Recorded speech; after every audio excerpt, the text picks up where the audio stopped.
Unexplained podcast, the podcast we talk cryptids, urban legends, all things spooky. I'm out of breath. Whew. I don't know, that too made me a little lightheaded. I am Crack Daddy Mike, joined here by my cohort. Corey with an E. Cohort, I don't know. Just sounds like wart. Cohort. Yeah. We're here for another exciting episode, just like we are every single Tuesday. If you like what you're listening to, make sure to follow us on Apple, follow us on Spotify so you can be up to date as soon as the episode drops every single Tuesday. Put that baby on auto download. That way download. When this shit hits the fan, baby, you get it right in your phone. As soon as you get in your car, Bluetooth hooks up, we'll just start Boing. talking to you. Bang. Yeah. Good to go. Good morning. And while you're there, you might as well give us a 5-star review because it helps grow the cast, and it's the best way that you can get your first Cracking Cans merchandise for free. All you have to do, 5-star review, take a picture of it, send us an email, and we'll ship you a couple stickers. You might get a picture, too, back. Oh, my. And you slap that on your water bottle. You can slap The that picture? on No, the sticker. Yeah, the sticker. No, you keep that picture in your wallet or your purse. Yep, right next to your condom in your wallet. Or if you're a lady, your female condom. I don't know what they look like, but sure, they're pretty cool. Yeah. So anyways, we're back. Spooky season. We're coming off of a new folklore score champion. We're riding high. I couldn't go to sleep after she was crowned folklore score champ. Dude, I was just down here. I couldn't get out of the seat. He's stuck to the seat. Oh. It's crazy. Yeah.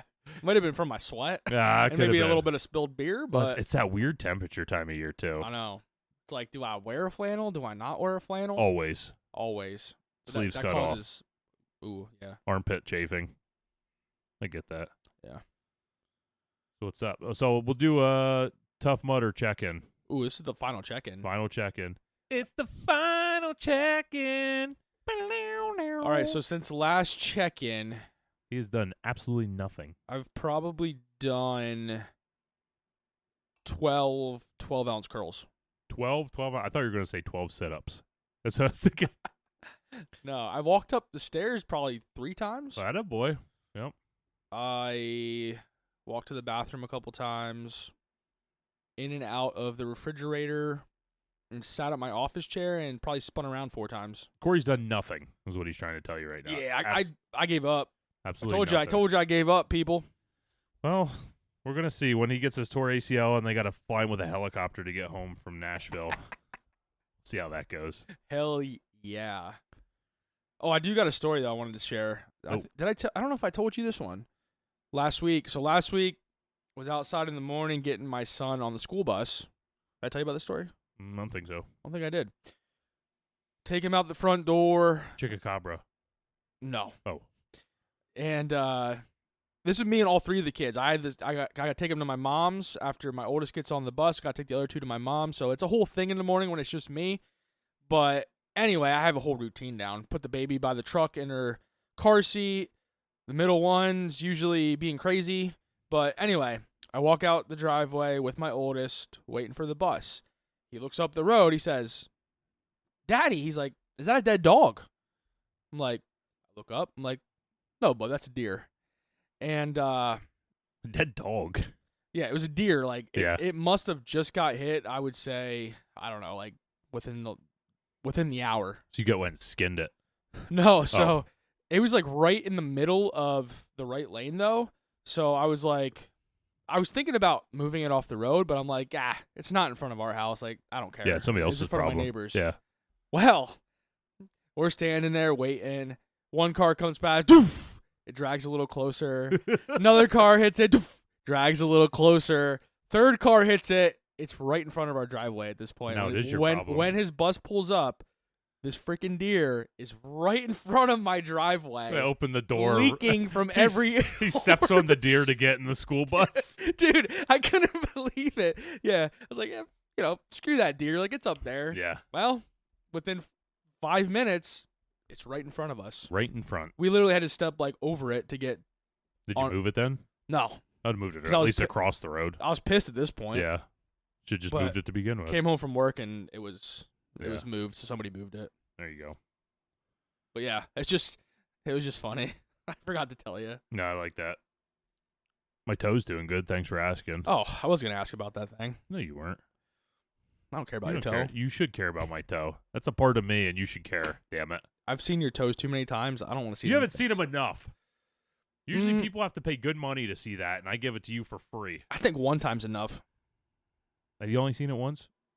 I've seen it a couple times. Oh, okay. Probably at least 3 or 4. 3? You want to check it out again? No. You want to see a foot with 4 toes? No. Nope. And with that, just the thought of my toes makes me think People are just like, yeah. Unsubscribe. Pause. Delete. Never again. fuck these guys. Half a star review, because 1 is just way too many. So just the thought of the toe makes me think that I need an ice cold brewski. So Ice cold brewski. Let's get to the beer. We got a good one today from one of our background beers, Evergreen Brewing Company. It's a good name, background beers. I like that. Yeah. Yeah. The background beers. Background beers. Evergreen Brewing Company, which this is our fourth. Fourth. I almost Damn. put up 3 fingers. This is our 4th from them. We're still working on that sponsorship. We are. We Know send what I'm saying? emails. We do. We don't get any, Evergreen. We send emails. no responses. No but responses. I'll keep sending them. New Trail. We send emails. Yeah. No responses. Haven't sent any Trogs yet. Might as well. Yeah. No responses. Yeah. So just nip that right in the butt. Yeah. Dogfish Head. We haven't sent any to you, but no responses. No, I did. Oh yeah. Okay. No responses. Drecker. No, I haven't reached out to them yet. Well, I think that's our only hope. I think they'll respond. Yeah. Feeling confident. All right. We have had a response. Yeah. Yeah. Heavy Seas. Heavy Seas. Our friends at Heavy Seas. Heavy Seas friends. Friends of the cast. They're just all out of metal signs. That's why we don't have one. Yeah. But I I like to harass beer reps when I see them for signs. You yeah. got metal signs in there, and they're always like, "No, Yeah. we don't just carry those around." Yeah, we could fill that whole wall right We there could. up with them. We could, and then I'll be out of the picture, and we'll just focus on the signs.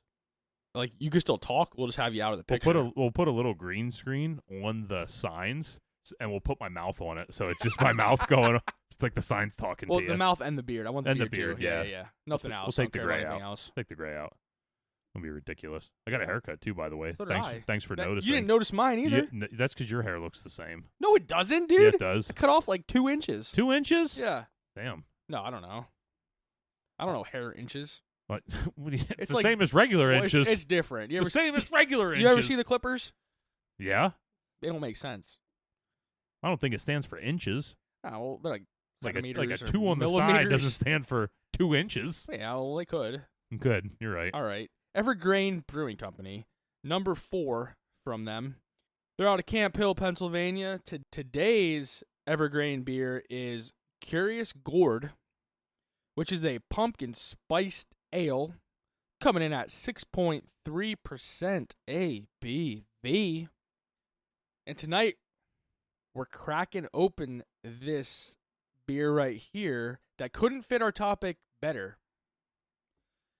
It's got this little pumpkin on the label holding a magnifying glass, which feels perfect for us because this week we're doing some investigating of our own. We're diving into some of Hollywood's most infamous cursed movie sets. From The Exorcist to The Omen to another one that I didn't put on here because I'm not going to ruin the surprise. The kind of stories that make you stop and wonder, is it all a coincidence? Or is there something darker at play? And just like this pumpkin, we're getting curious and taking a closer look. We're getting curious up in your face and up in your everything else. Just like George, baby. Curious. My son's been on a big Curious George kick. Every now and then, I think we have one Curious George book that we... Just the through. TV show. Ah, Yeah, he watched the Halloween. I guess they call it a movie, but it's only like 45 minutes. It's awful. Awful. it's a shoovy. Shooby Dooey? Like a show movie. A Shooby. A shoovy. Shooby. B. Shoovy. Shoovy. Yeah. Shooby. But yeah, that's the beer, folks. So, anything you got over there, crack dick? I just think when I look at this can, there's a gourd. Damn it. I should have listened to you when you said your reasoning for it because I might just say the same thing. There's a gourd really looking at something. Is that part of your? Yeah. All right, never mind. So let's toast. Ooh, spicy. It's actually not that spicy. This is on the mellow end of spiciness on a pumpkin beer. I like it. We've been hitting the pumpkin beers hard on this cast lately. We've been going to You're freaking town, right, dude. Just Halloween town on these things. we've been putting a hole in those pumpkins and just freaking going to town on them bitches. Yeah. Jack-o'-lanterns. Yeah, because if you once you put a hole in it, it's a jack-o'-lantern. Right. Yeah. We're not banging pumpkins, people. Oh. Well. Anyways. She's cute. Yeah. This one is cute on the front, kind of. I mean, your face is just like. well, he's got two little teeth. Yeah, he's got eyes, man. That Looks means like he he's stinks. cute. Dude, he does look like he stinks. Like I don't know, those little green like he does look fucking like twirlies, he stinks a little the little green twirlies on the head. Yeah. Yeah. I mean, if that's Yeah. what you're into. I'm into big stinky pumpkins. That's what I always call my wife, Pumpkin. No, I don't. No, don't do that. Anyways, this is really good. This is on the lower end of the spicy scale, but this is delicious. It seems like everything from Evergreen is so good. You don't really get like much pumpkin in it. No, but the more I drink it, the more I get the pumpkin. Yeah, like I think the spices, the pumpkin, I think it all blends together to create like a nice mellow concoction. Yeah. You have a look at the end, like, oh. It just caught me off guard. Yeah. Oh, cramp. Whew. Caught it. Son of a bitch. Damn, Yikes. that was close. Yeah, dude, I was gonna go do close. fucking CPR on that. Fucking close. Shit. Oh, dude. You know what's crazy about cramps though? What? Like when you're sleeping, it's never you get a cramp and then it wakes you up. It's you fucking wake up and then you get the cramp. It's like, man, I feel like something's about to happen. Yeah. Yeah. It's not like you wake up. Oh, no, it's like, well, why am I awake? Yeah. Oh, that's Yeah, why. That's it. Yeah. Pisses me off. Man, this that we got to get going Yeah, with let's this. get All going. right. Into the movies.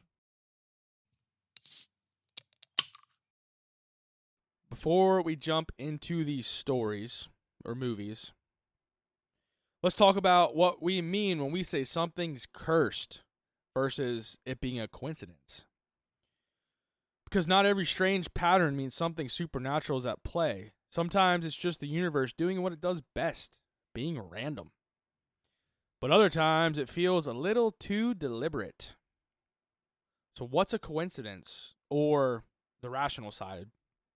A coincidence is when unrelated events happen by chance, but our brains connect them because we love finding patterns.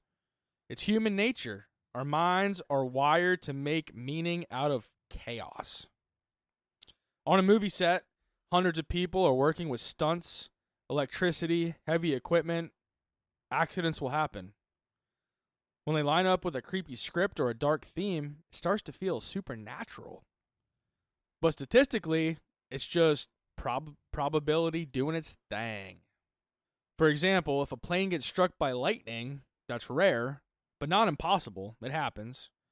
But when it happens to someone working on The Omen, a movie about the Antichrist, suddenly it feels like something else is at play. What's a curse, or the supernatural side of things? A curse, on the other hand, implies intention.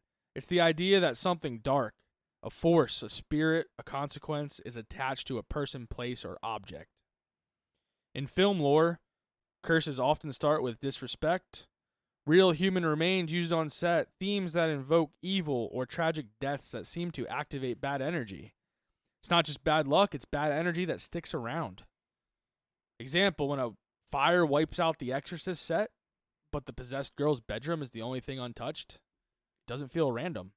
It feels like something's protecting that darkness. So where do we draw the line between random chance and a curse? Is it just storytelling that gives these tragedies a supernatural twist? Or can a movie really invite something in when it toys with the dark side? Tonight, I will be presenting 3 movies that supposedly have a curse tied to them. To help Mike and I break down these movies, to help distinguish between a coinkydink and a curse, I created the cursed meter scale, Ooh. where we're going to use to rate each movie based on whether or not we feel it's cursed. So, Mike, after each movie I will present, we will take turns giving our cursed meter scale score from a score of 1 through 5. Are we gonna just do the movie or do every event? Just the movie. Okay. Yeah, so like at the end of each movie, boom, Gotcha. we're going to do our I scores. like it. Yep. 10. Not an 8. It's 1 through 5, you son of a bitch. Damn it. I really need to listen. I'm going to go over what the cursed meter score is too, so you better okay. pay attention. I got. Yeah, write some notes here. All right, the cursed meter scale. Number 1, giving it a score of 1 is just pure coincidence. Nothing spooky here, just bad timing, human error, or Hollywood chaos. Number 2 is just strange luck. Some weird stuff, but probably just random. The kind of story skeptics love. Number 3, suspicious energy. Right in the middle. Too many eerie overlaps to ignore, but still explainable. Suspicious, don't be suspicious. Ooh. Don't be suspicious. Don't be suspicious. Don't be suspicious. Don't be suspicious. Ooh. Number 4 is definitely off. Patterns are stacking up. The energy's weird. The timing's darker than chance. Number 5 is full on fucking curse. Am I putting the fucking? You can. Full on. Bleep. Curse. So yeah, no doubt this one's drenched in bad energy. Something or someone didn't want this film made. Straight up cursed. Cursed. I'm in. Curfed. Like curved. I got them all in. All right. I got them 1 through 5. 1 through 5, baby. All right, you ready? 4. The Exorcist. I'm just trying to be active over here. The Exorcist, 1973. The source I used for this was American Hauntings Inc.com. Titled Was the Exorcist Cursed? So, just doing this movie, not the whole series or anything, just this movie. Just this movie, yes. Okay. So just this movie, you're going to give it a score from 1 to 5, and I'm going to give it a score from 1 to 5. Got it? Yep. All right. 6. I give it a 6. Son of a bitch. It's 1 to 5. Oh, damn it. Released in 1973, The Exorcist is often called one of the scariest movies ever made. And for good reason. It told the story of a young girl named Regan possessed by a demonic force and the priests who risked their souls to save her. But what happened off camera was just as disturbing.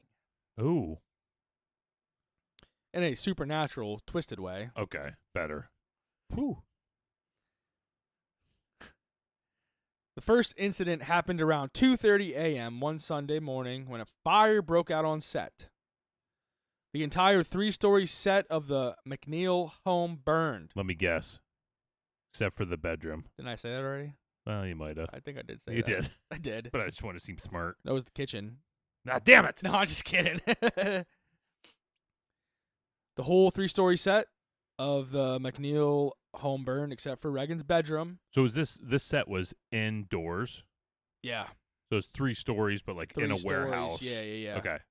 So like the whole 3-story set burned except for Regan's bedroom, which was completely untouched.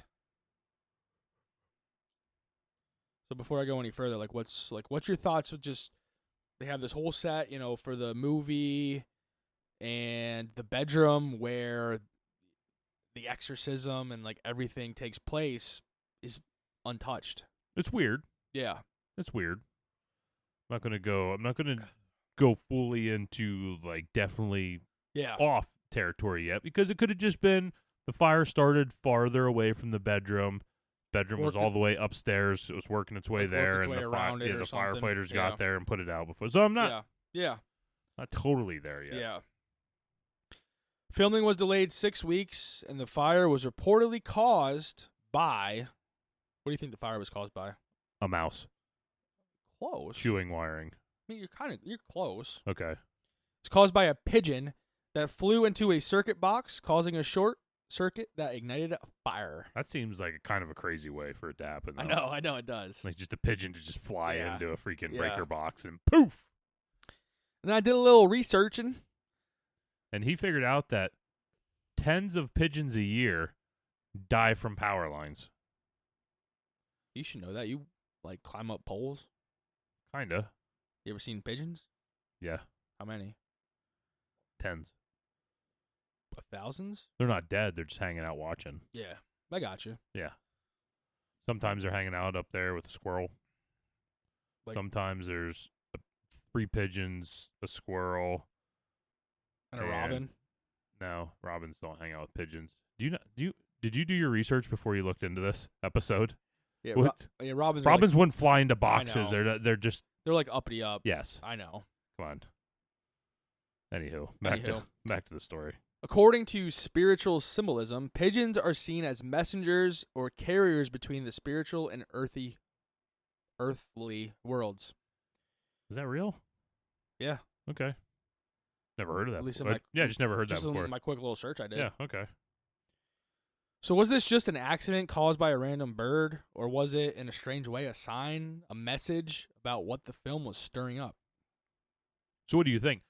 So at this point, do you think that it would be something as trying to shut this film down from being filmed? Yeah, Okay. I would think so. Yeah. That'd be my first thought. Could just think if you're having disasters on set, you're not having disasters because something wants you to continue filming. Yeah. Or, on the flip side, was it a sign that the whole set burned down except for the room where, like, the main shit happened? So, like, was it a sign saying, like trying to scare them? Well, we would try and scare them out of stop filming, though, right? Yeah. So I guess the same thing. All right. Yeah. Well, Great minds think alike. I guess. Just some are a little slower to get in there. Fuck. Once the new set was constructed, the sprinkler system broke, causing an additional two-week delay. Well, it would have been nice if that sprinkler system was working I know. to begin with. I know, right? Maybe they didn't have one before. They're like, you know what, you son of a bitch, we're gonna put one in this time. Well, that would make sense. Yeah. Yeah. They cut budget cuts. Yeah. They cut the sprinkler out Yeah. the first time around. Now we're going to do away with the fake bathroom this time. We're going to upgrade those sprinklers. Yeah. Director William Friedkin later called in Father Thomas Birmingham, a real priest, to bless the rebuilt set. This was meant to calm the crew and ward off any spiritual disturbances, because after the set burnt down, the bedroom remained, and the cast and crew started feeling a little uneasy about everything. And once the set was rebuilt, they supposedly felt a different and heavy energy in the air during, like, filming. They just felt like something was off. They couldn't really necessarily say what it was, but they felt like something's not right. And I assume at this point they had too much money wrapped into everything that you can't just say, screw this, we're not doing it anymore. Yeah. Right. So now we're going to get into some of the personal tragedies among the actors. Max von Sydow played Father Marin, or Murin. See the one that gets puked on? Might have been him. Okay. The aging priest brought in to perform the exorcism, yeah. Just as filming began in New York, von Sydow's brother suddenly died back home in Sweden. It was an unexpected loss that hit him hard, and it happened literally right as he stepped into a movie all about death, evil, and faith. Not long after, Von Sydow himself became seriously ill on set, struggling through scenes that required long hours under intense makeup and lighting. Some accounts say he developed a chest infection and fever that delayed shooting. People at the time started whispering about bad luck following the cast, especially since he was portraying a priest fighting Satan. Jack McGowan played Burke Dennings, the eccentric film director and friend of Chris MacNeil, Ellen Burstyn's character. In the movie, Dennings dies in a mysterious fall thrown from a window by the possessed girl, Regan.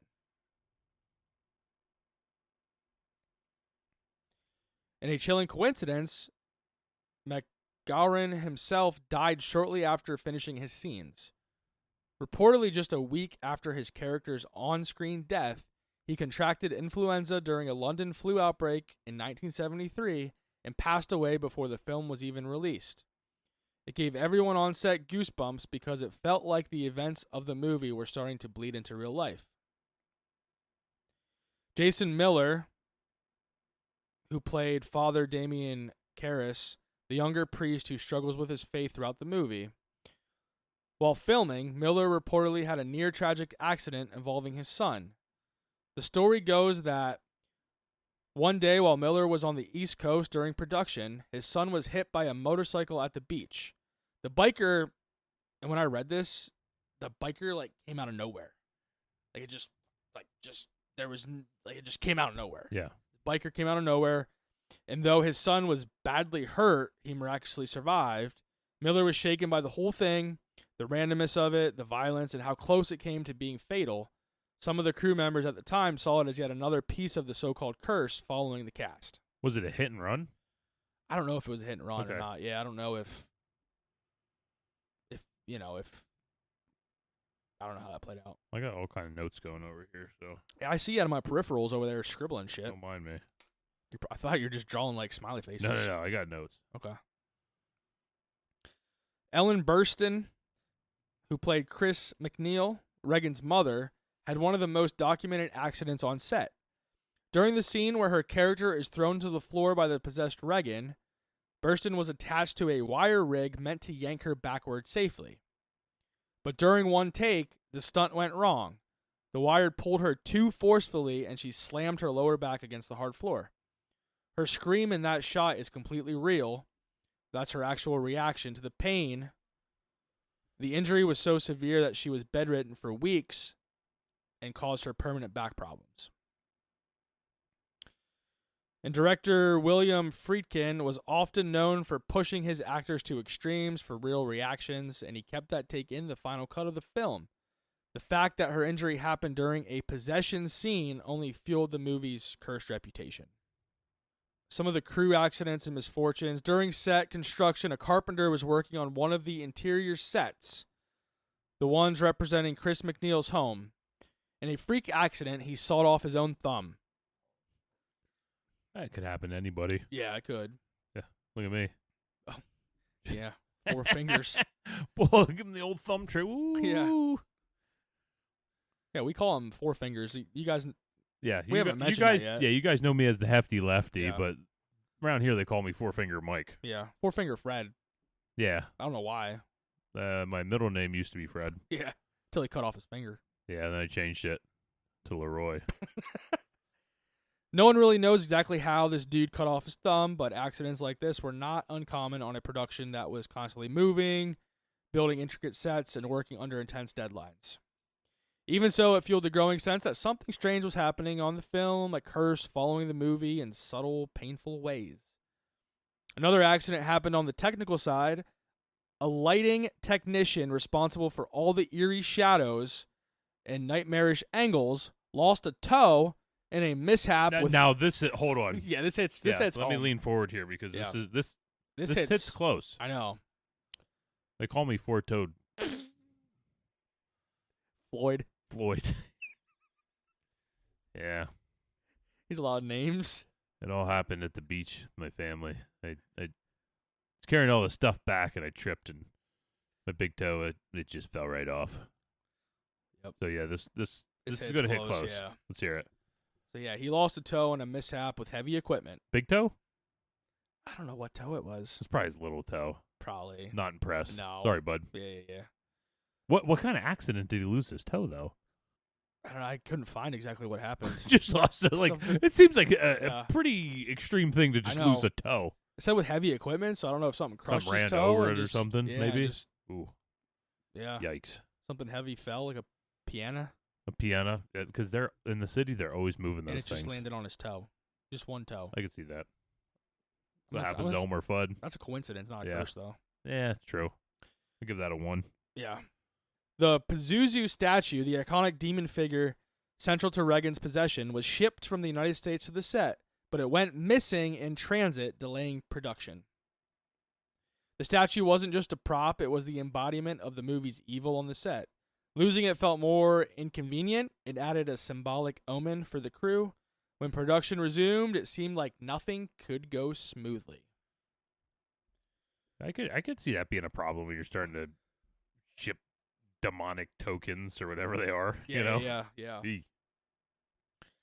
And there were some instances where strange imagery and double exposures appeared on film during post-production, which pretty much just added to the eerie reputation. But, I mean, we're talking, back in the 70s. Yeah. I feel like you're That shit happened. yeah, you're Like, finally starting to get into the heyday of Yeah. you go from that black and white era of film, and now you're actually starting to have really decent practical effects in a film. Yeah. That's what I thought right away when you said about that she broke her back. Yeah. To me, that's a pure coincidence. That's them trying to they're still working on trying to Yeah. figure out how Figure- everything works, and They didn't have stunt doubles and shit back then, Yeah. probably. I mean, they might have. I don't know. But either way, they haven't done these stunts. Like Yeah. a lot of stunts you're doing now in movies have been done before, or at least Yeah. there's so much research. There's engineers and everything involved. And you got people specifically for the stunts, when back then it was probably just the director and the producer, like, yeah, yeah, we'll tie you up. We Yeah. got this. Like, go yeah. ahead. I got some fishing line in my car. Yeah. It can hold a shark. It can hold you, baby. Yeah. And he just started reeling. Just 10-pound test. Yeah, that's it. That's all you need. Yeah. You got a little waist. Back in Hollywood in those days, everybody had a small waist. They were That's on right. like so many pills. Well, back in the 70s, they were probably getting back up.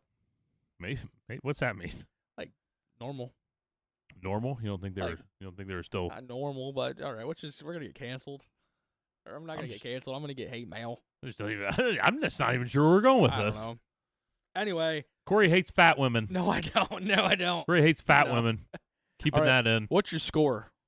What's my score What on do you this give one? the score 1 to 5 on the cursed meter scale? I'm kind of torn a little bit. So can I go through some of the things? Yeah, what's your thought process? So when you're talking about the priest, the guy that played the priest, what is it, Van Scythe or Van Siddle, whatever his name is. Anyways, whoever that guy was, and his brother died. That dude was old. It's not that crazy that his brother is old too. Yeah, I get it. The whole flu thing. I wonder if that guy got the flu from that priest that was suffering from these chest infections and stuff. yeah. Being on the same set as him and Yeah. everything. Was there mold on the set? Was there something going on this set? We don't know. Asbestos? Asbestos? I am going to say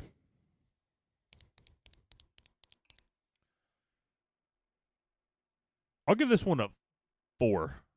Say it's definitely off. There are some things that are off. I think when you're starting to ship, I guess, talisman statues, and demons and stuff. Now you're starting to bring some real supernatural energy into that place. I was torn between a 3 and a 4. Yeah. I'll give it a 4. What about you? I'm going 3, Yeah. right in the middle. I think there's a suspicious energy. I think many of the incidents that occurred can be chalked up to coincidence. The only thing that really makes you wonder if there's something to it or not, at least for me, was when the 3-story set burned down and the most infamous room in the set was left untouched. Just shows that something may not have wanted this movie made and tried to scare the cast off. And again, this could have also just been a strange coincidence, but enough to move it from a 1 or a 2. Yeah, so we're pretty much I'd say we're in agreement for somewhere in the 3-4 range. Yeah. Close, at least close enough. Yeah, I was right in the middle. Like, could be something, could not be something. It could be a quinky dink, but I think there was enough that makes you wonder. Yeah, I agree. All right, we're gonna take a beer break here. Beer break. And we're back from the beer break. Corey's bladder's empty. Beer's refilled. Beer's refilled. And we're on to movie number 2. Next movie is The Omen. Dang it, I was thinking it was going to be something else. 1976. Can I guess the third movie? You can. Okay. Did I talk to you about the third movie yet or no? Like in this episode? No. Like ever? Text. Like recently? This is a Twilight Zone movie. No. Okay. All right. That's all I need to know. I can guess the next movie. Okay. But right now, before we get to the next movie that he's going to fucking guess on, we're talking about The Omen. Oh, man. Source I used was collider.com, titled, The Omen's cursed production is as terrifying as the movie. Call her der. How is that spelled? Call it der. Call it her. Yeah, you just got to say it. Call it her. Collider. Confidence. Yeah, Not- you're right. Call it der. At collider.com. Titled, The Omen's cursed production is as terrifying as the movie, written by Lloyd Farley. Ooh, see one of the Farley brothers? No, Oh, dang it. cousin. Released in 1976, The Omen tells the chilling story of Damien, a young boy who is the Antichrist and the dark events that follow him. But while the film terrified audience on screen, the production itself seemed plagued by ominous events, leading many to whisper that the movie was cursed. From fatal accidents to bizarre coincidences, the real-life horror rivaled the story of Damien himself. Horror. Pirate, baby. Horror. All right, we're going to get into some crazy shit now, so you guys better buckle up. Because you think The Exorcist was cursed? Wait till you hear this son of a bitch. Well, you didn't think it was cursed.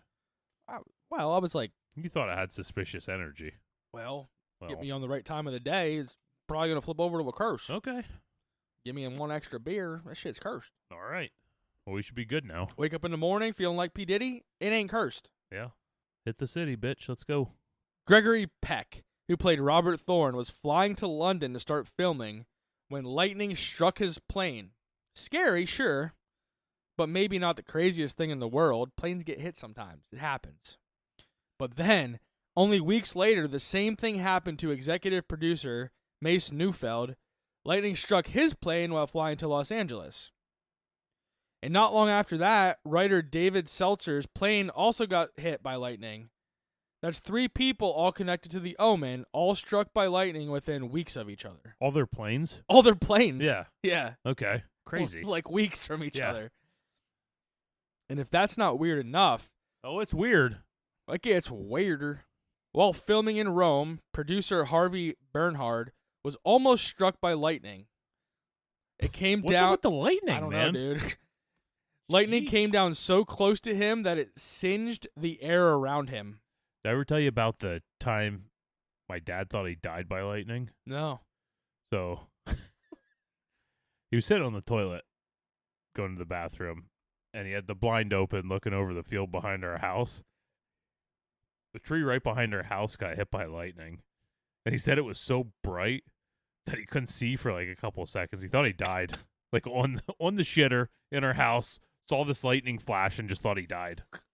Damn. Yeah. So that's one of the highlights of his life. They say lightning never strikes twice, but apparently if you're working on The Omen, that shit strikes 4 times. Oh man, that's what I'm gonna keep saying during whenever Oh, you man. say Omen. Oh, man. Oh man. And that was just the beginning, folks. The crew had planned to charter a private jet to bring Gregory Peck to set for one of the scenes, but due to a filming delay, it got canceled. No big deal, it happens all the time in production. But the very next day, news broke that the same plane they were going to use crashed. It hit a flock of birds right after takeoff and went down hard, killing everybody on board. Good Lord. Yeah. Okay. And here, okay, so listen to this fucking shit.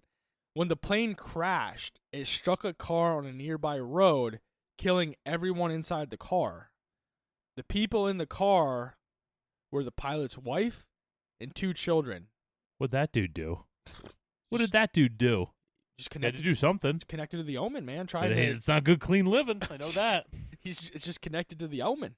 Also, at the time of filming, London was under a wave of IRA bombings. It wasn't uncommon for explosions to rock the city, but even then, the Omen crew found themselves a little too close for comfort. Mace Neufeld, the same producer whose plane had been hit by lightning, was supposed to eat at a restaurant one night. He couldn't get a table, so he left and went somewhere else. That restaurant bombed shortly after he left. Damn. Demolished. Bombed. Done. They had the best steak in Britain. And if that wasn't enough, director Richard Donner's hotel was bombed just one day after filming wrapped up. So now we've got lightning, we got plane crashes, we got bombings, all circling around one movie. And then came the animals. Because yes, there's going to be animals, Mike. What do you mean, Mike? What do you miking me for? Like, I wouldn't believe there's animals. Yeah, there's going to be animals, Mike. Like, I've been questioning that the whole time. You like animals? All right. Like to eat them. Like to shoot them. Like shoot them. The Rottweilers that were used as Damien's hellhounds started attacking their trainers on set, even going after stuntman Terry Walsh, leaving him seriously injured. During the famous baboon car scene where Lee Remick and little Damien drive through the safari park, her screams of terror weren't acting. The baboons actually went wild and attacked the car. She was genuinely terrified. And the day after they shot that scene, tragedy struck again. One of the zookeepers was killed by a lion at the very same park. Some say it was a tiger. Some say it was a lion. I don't know. Fucking could have been a bear. It was something big and ferocious. This really happened? Yeah, something. Yeah. What do you mean? They don't know what killed it, but you can't. I don't know. I don't know. We're losing credibility here. Lion, tiger, Was there ever even lightning? That's what I'm asking at this point. That's the question I have. It's probably or just a big marketing thing done by the Omen. Probably just thunder. Probably. There was never a pilot that killed his family. Yeah. That was a self-flying aircraft. Hovercraft. Never happened. Yeah. Like a hoverboard. Skateboard. Hoverboard. Hoverboard got up there pretty high. Marty McFly. But the most chilling event tied to the Omen happened after the movie was done. Special effects designer John Richardson was driving through the Netherlands with his assistant Liz Moore. When they got into a horrific car accident, Richardson survived with only minor injuries, but Liz Moore was decapitated when a tire came through the windshield. Cut her head right the fuck off. Damn. That's why I want to go, though. Like, quick and... Head cut off, yeah. Yeah. I want to land in somebody's lap, though. And your mouth would probably still be They could just be like, yapping. Ah! You'd still be yapping, though. For a second, yeah. Well, man. 15, 20 minutes. That's a lot to say. That's what I'm saying. I got a lot to say. This shit would be yapping. I'd fucking throw it somewhere else. You would not. You'd take me with you. Take me. I'd be your buddy for a while. I'd fucking staple you up to the Yeah, you put me in the background. And I'd be forced here to watch you as you bring the next mic in to do this. It would have to be bullshit. a mic. It would have to be. Aaron. Yeah. I'd fly him in. Aaron'd be all right. I'm about the only one I accept. The only one I accept. Yeah. That alone is gut-wrenching, but what makes it downright eerie is that Richardson was the guy who designed one of the Omen's most memorable death scenes, the one where a character is decapitated by a sheet of glass. Oh, yeah. So he made this scene in the movie, and then... Bang. Bang in real life. Watch it live. Yeah. Bitch. I feel like if I'm like a demonic force, I'm going to throw a bitch at the end of stuff. If you're a demonic force. Pretend I'm a demonic force for the rest of the time. Yeah. Bitch. Bitch. Get your head cut off, bitch. You sound like Venom. I sound like Venom when I talk normally. My voice is so weird and deep. Echoey. All right. Nasally. Quit coughing. I told you. I warned you. I prefaced this. I just have to yell at you for it. And it doesn't stop there. The crash happened on Friday, August 13th, 1976. Friday the 13th. Near a road sign that read, Jason Voorhees was here. Omen, 66.6 kilometers. Dude, I don't know. Yeah, and whether that detail is an urban legend or not. I'm telling you, it's you're starting to get into real urban legend territory here. Whether that's true or not, folks, I don't know, but it sounds pretty... You couldn't even tell me what animal mauled the zookeeper. I'm starting to question. Tiger. Or a lion. Or bear. Oh, my. Was it freaking Dorothy? Freaking Dorothy there? Tapping her little freaking slippers and whatnot? I'll tap them. Damn. When you add all this up, the lightning strikes, the plane crash, the bombings, the animal attacks, and the tragic accident, it's easy to see why The Omen has gone down as one of the most cursed productions in Hollywood history. Was it all a coincidence? Maybe. But with that many strange and deadly incidents tied to one movie, it makes you wonder if they were tempting fate with that story, or if something darker really was watching over them while they filmed. So, Mike, what are you giving it for the old cursed meter scale? Well, let me say, part of me feels like some of this stuff might have just been blown up over time. I don't know how common it was back. I don't know how common it is for a freaking airplane to get struck by lightning. I don't know. I ain't a pilot. Yeah, I ain't a pilot. I ain't a pilot back then. I'm giving this one a 4. Back-to-back 4s. Yeah, back-to-back 4s. Where she got decapitated at Omen at 66.6 miles or kilometers, whatever the hell. I don't know. I got questions. Me, as the presenter, I'm giving this shit a 5. I need to know what animal mauled the zookeeper. I'll do a follow-up on that, and I'll Okay. I'll find out. I for sure. could get it bumped up to a 4.5. Okay. If I figure out for sure. No, if it's an alligator. Oh. Yeah. Okay. Or a crocodile. I'll have to do some digging for that. Yeah. I'm sure somewhere I could find That's what I need to know. That's what's going to push me over the edge to a 5. I need to know what animal it was. All right, I'll figure it out. Baboon? That would have been cool. Since it was a big thing Ooh. that happened in the movie. Could have been. Could have been. Yeah. It wasn't, though. We will never know. But yeah, I'm giving this shit a 5. You can't convince me otherwise. After looking into this one, it is a done deal. The several lightning strikes, plane crashes, accidents were too ironic and common for this to be anything other than a curse. 4 for me, because I think it was definitely off. Hell yeah. That's all I got on my notes for what a 4 is, so. We're going into the third movie next. Third movie next. You wanted to guess. Jaws. Wrong. Dang. Thought you went on and on about how the Jaws robot wasn't working right, and they almost stopped production on that movie.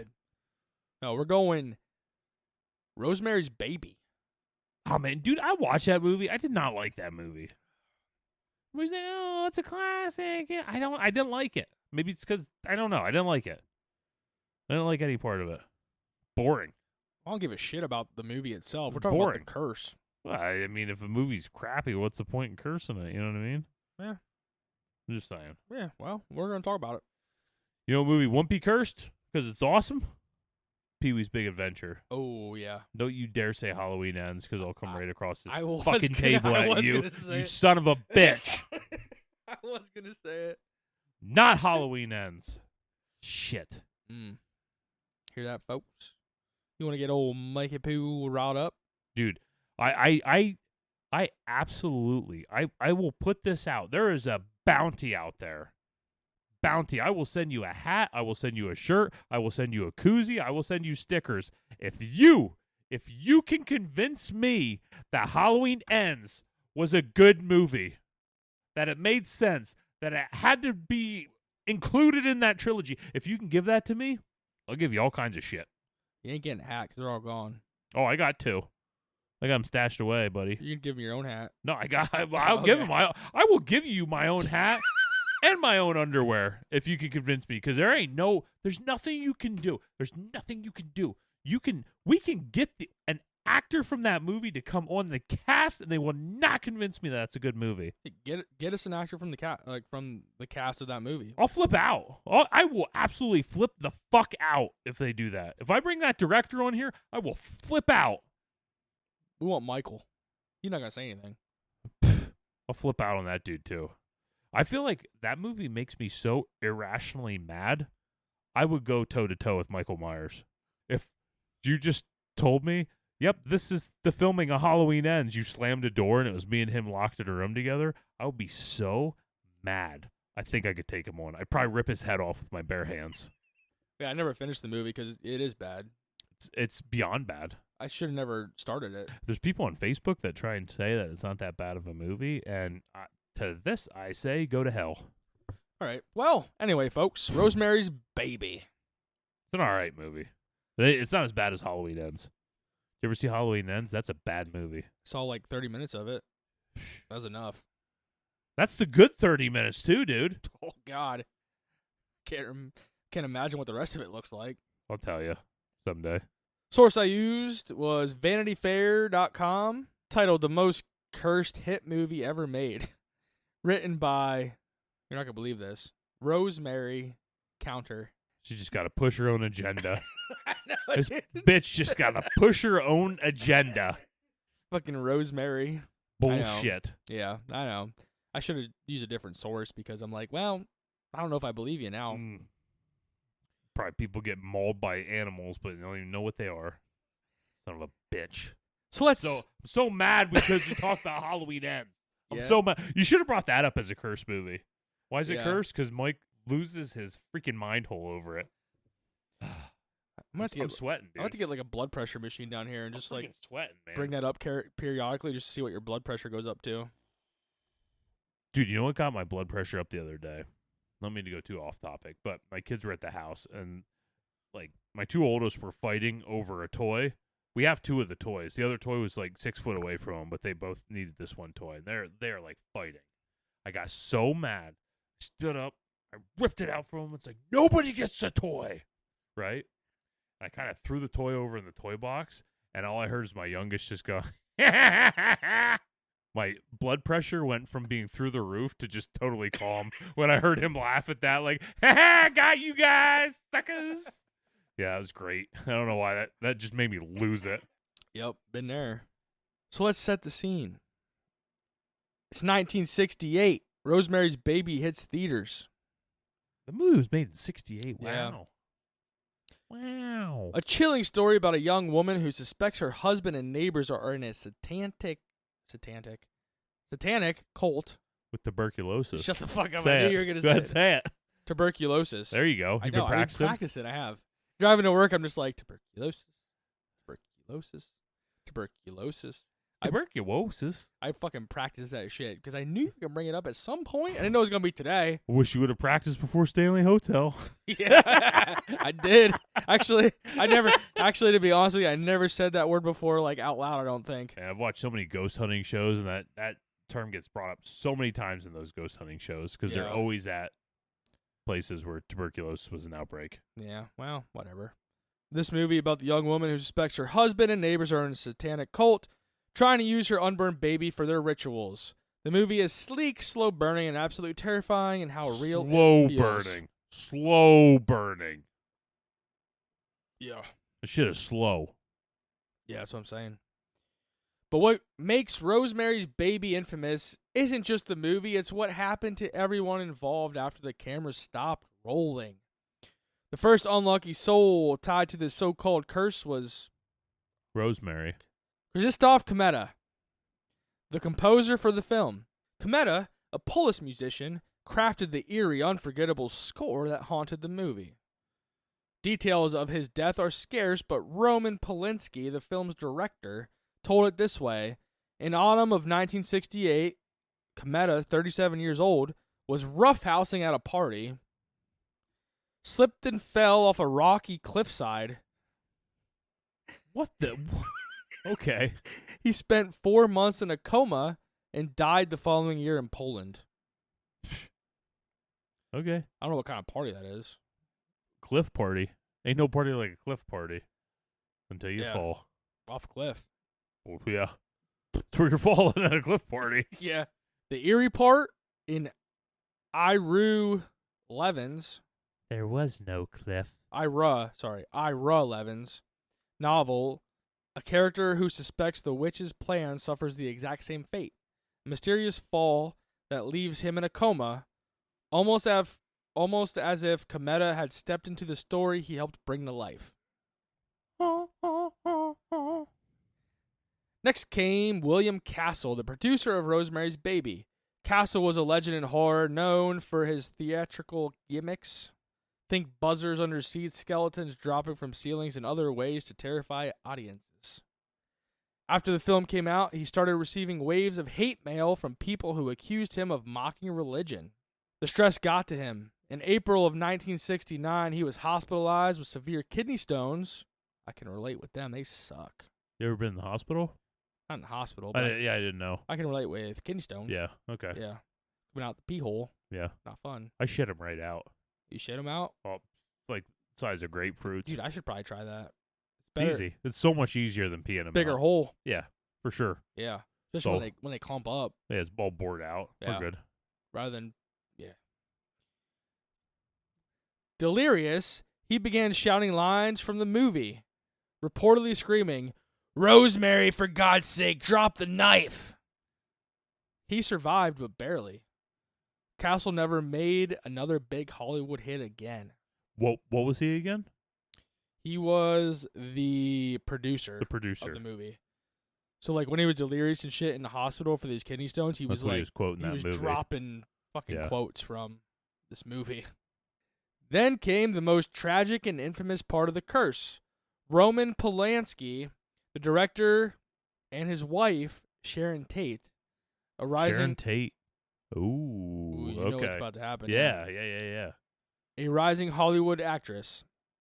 Tate had just finished her first movie role as a witch in Eye of the Devil. I didn't know there was a connection to these movies. Yeah. This is where it kind of gets a little conspiracy theoried up. Okay. Yeah. So Sharon Tate auditioned for the lead in Rosemary's Baby, but lost to Mia Farrow, who played the title character, Rosemary Woodhouse. Dude, I didn't like her haircut. Her haircut? Yeah, it was that weird short haircut she had in that movie.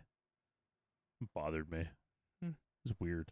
Yeah, well. Long hair and bangs, man. That's what everybody had back in the 70s, 60s, 70s. Yeah, banging long-haired. Just weird. Freaking bob cut back then? That's crazy. Bobcat? Bob cut. Oh, bob cut. Yeah. Yeah, cutting bobs. Mia Farrow, who played the title character Rosemary Woodhouse, the young pregnant woman at the center of the story. Still, Tate loitered around the set, appearing uncredited in one of the party scenes. Friends said she had become fascinated with the occult.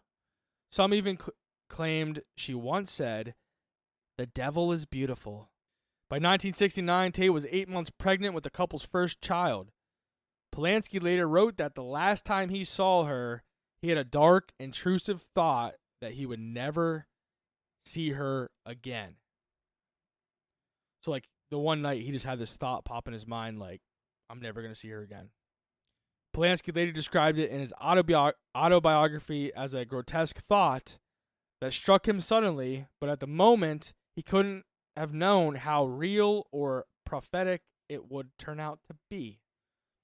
Just weeks later, on August 8th, 1969, Sharon Tate and several friends were brutally murdered by members of the Manson family, the cult led by Charles Manson. Her unborn son was killed along with her. The parallels were horrifying. A pregnant woman surrounded by people involved in a ritualistic cult activity, all linked to the director of a film about a pregnant woman and satanic conspiracies. And what about Ira Levin, the author of the novel Rosemary's Baby? Did he dodge the curse? Not exactly. It was a guy? It was a guy. No, I thought it was a girl the whole time too. Yeah, all right. I know. I do. Not crazy to think that though. No. Okay. I thought woman too. Okay. Until I saw him and he's and his. But so did he dodge the curse? No, he didn't. What? I was just summarizing. Did he fucking done that? The fuck he I did. didn't feel like Here we go. I didn't feel like fucking reading that all over. That's fine. Just caught me off guard. He did it. Levin. fucking do it? Yeah, No, he do didn't. it. Fucking, let's go. Motherfucker here. Levin, an American novelist and playwright, also known for the Stepford Wives, didn't die tragically, but the story and its aftermath shook his personal life. His marriage crumbled in 1968, the same year the movie was released. He faced public backlash, particularly from the Catholic Church, which slapped the film with a condemned rating for its mockery of religion. Levin insisted he didn't believe in witches or curses, yet something in him changed. Years later, on the Dick Cavett Show, appearing alongside Stephen King. Steve King. It's our guy. No, R.L. Stein's our guy. You're right. We need smaller books, Bigger words. easier to understand. Less pages.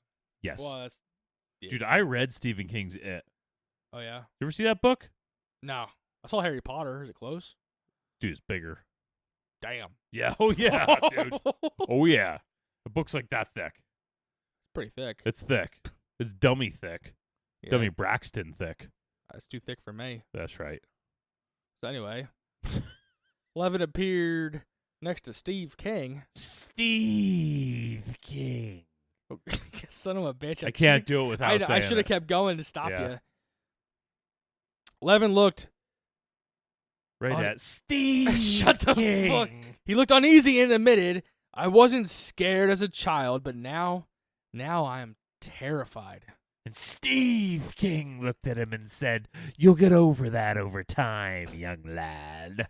By the early 1990s, Levin reflected publicly on his guilt. He said he had mixed feelings about Rosemary's Baby and feared he'd helped spark America's fascination with Satanism and the occult. Is he trying to say he started Satanic Panic?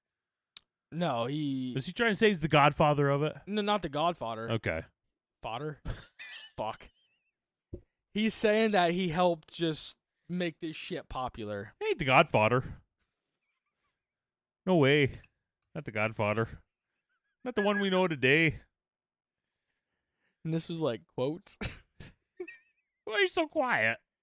Tell me in your boisterous voice. I really feel a certain degree of guilt among... Steve King. Oh, I thought you were waiting for me to hit Steve King. No. I really feel a certain degree of guilt about having fostered that kind of irrationality. In later years, Levin grew quiet, withdrew from literacy circles, rarely gave interviews, and seemed haunted by the shadow of the book that had made him famous. Is he alive yet? We should get him on the cast. No, he rarely does interviews, but I think he'd like us. Yeah. What do you mean, yeah? Yeah. He'd like me. I'll reach out to I him. guess. You reach out to CM Punk or reach out to him. See who we get first. See, we get Burf. And then there is the web of coincidences that the stuff conspiracy theorists love. First, the Manson family. They were a cult led by Charles Manson, a manipulative criminal who convinced his followers to commit a series of murders in 1969. One of their most infamous victims was Sharon Tate, Polanski's pregnant wife, who was brutally murdered along 4 others in her home. The Manson family had weird obsessions with the Beatles and supposedly believed in messages hidden in songs. That leads us to the White Album by the Beatles. The Manson family believed certain songs on the album contained secret messages about an impending race war. The song Helter Skelter was found written in blood at the Tate murder scene. One of the things that makes people link the murders back to Rosemary's Baby and the movie's occult themes. Mia Farrow, who played Rosemary in the film, had actually been in India with the Beatles while they were meditating and working on that White Album. So some theorists like to point out this eerie overlap. The movie about a pregnant woman under a satanic spell, her actress spending time with musicians whose work allegedly inspired a cult, and then the cult committing the murders of Polanski's wife. And then years later, John Lennon, one of the Beatles, connected to the White Album, was assassinated outside the Dakota, the New York apartment building used as the exterior of Rosemary's apartment. So again, there's this spooky, almost somatic echo of tragedy and coincidence spanning decades. When you put it all together, the murders, the obsession with satanic themes, the Beatles music, Maya Farrow in India, Lennon's death, it reads like a horror story in real life. And for conspiracy theorists, all of this lines up in a way that makes them whisper about curses, fate, and perhaps something supernatural following the story. Boomski. Boomski. What are you giving this one? I'm giving it a 2. 2. Yeah, I think a lot of this stuff's really random. I don't know.